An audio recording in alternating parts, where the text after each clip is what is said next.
You know, it's easy to think that if a company's making a profit, everything's got to be great. But it's really only half the story. To figure out if a company can actually survive day in and day out, you've got to look past the profit numbers. You need to check its financial pulse. And that's exactly what we're going to do right now. So let's think about this for a second. How on earth is that possible? I mean, a company can look amazing on paper, right? Sales are through the roof, profits are looking solid, and then boom. Suddenly they can't even pay their own people or their suppliers. It seems crazy, but the answer comes down to one single, really crucial concept. See, staying alive in business isn't just about the big picture, the long-term earnings. It's more like a delicate balancing act happening right now in the short term. It's all about having enough stuff on hand that you can use to pay the bills that are due, well, now. It's the huge difference between just having money and having money when you actually need it. And that concept is called liquidity. Honestly, the best way to think about it is like the financial lifeblood of a company. It's the cash and other things that can be turned into cash super quickly that just keeps everything running smoothly. Without that flow, even a company that's making a profit can just stop. So the big question is, how do we actually measure this stuff? All right, so our first tool is kind of like a general health check. It gives us a quick, broad look at a company's immediate financial situation.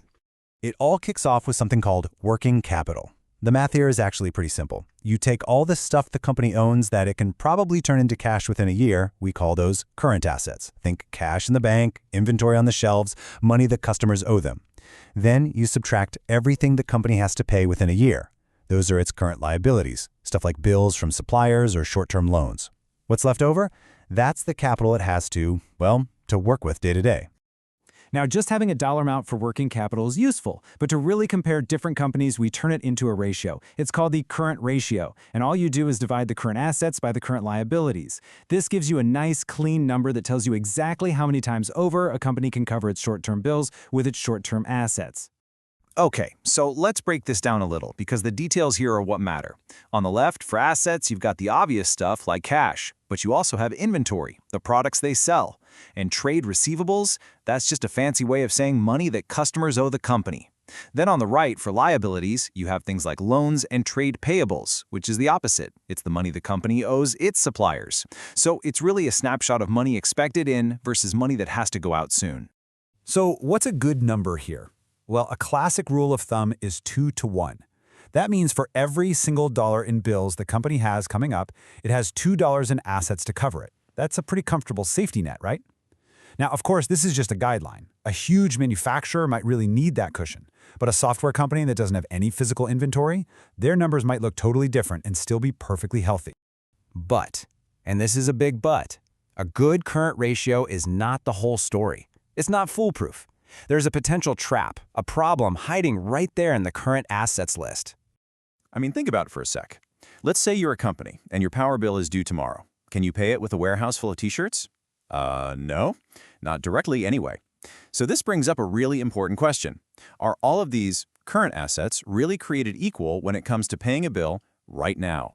Exactly right. Cash in the bank, that's as liquid as it gets. You can spend it immediately. But that inventory we were just talking about, those t-shirts might sit on the shelf for months. Yeah, they have value eventually, but you can't use them to pay your supplier tomorrow. You have to sell them first, and who knows how long that'll take. So, to get around this problem, analysts have a second tool. It's a much stricter test. It's even got a cool nickname, the acid test. Why? Because it basically dissolves away anything that isn't truly immediately available to be spent. Let's take a look at how it works. This is the quick ratio. And if you look at the formula, you'll see exactly what we're doing. We start with our current assets, but then we pull out the inventory. We also pull out prepaid expenses. That's stuff like rent or insurance you paid for up front. By taking those out, we're left with a much harsher but more realistic picture. For this ratio, a healthy benchmark is usually considered 1 to 1. That means you have $1 of super liquid assets for every $1 of debt that's due soon. So yeah, the process is pretty simple. Step 1, grab your total current assets. Step 2, find the number for your inventory and prepaid expenses and just yank them out of there. And step 3, what you have left over, those are your quick assets. This is the stuff you can really count on when things get tight. This quote really nails it. The quick ratio is the ultimate stress test. It's asking a very tough, very important question. If your sales completely dried up tomorrow, could you still pay your bills without having to sell off a single piece of your inventory? Okay, so now we have two really powerful tools in our toolkit. One gives us that general overview, and the other is that tough worst-case scenario stress test. And as you can probably guess, the real insight, the real magic, comes when you use them both together. So let's look at them side by side. The current ratio, that's your general health check. It's asking, hey, over the next year, can this company meet its obligations? But the quick ratio, that's more like an emergency room checkup. It ignores the stuff that's hard to sell and asks a much more urgent question. Can this company pay its bills right now? All right, so let's boil this all down. What are the key things to remember? Number 1, liquidity is absolutely critical for day-to-day survival. Number 2, the current ratio is your broad overview, your starting point. Number 3, the quick ratio is that much stricter stress test. And finally, and this is the big one, you never look at just one. You need to use both of them together to get the complete financial story. So by looking at these ratios, we can get a really good idea if a company is set up to survive. But, surviving isn't the same as thriving, is it? So that leaves us with one last question to think about. What are the tools that tell us if a company isn't just going to survive, but is actually set up to thrive?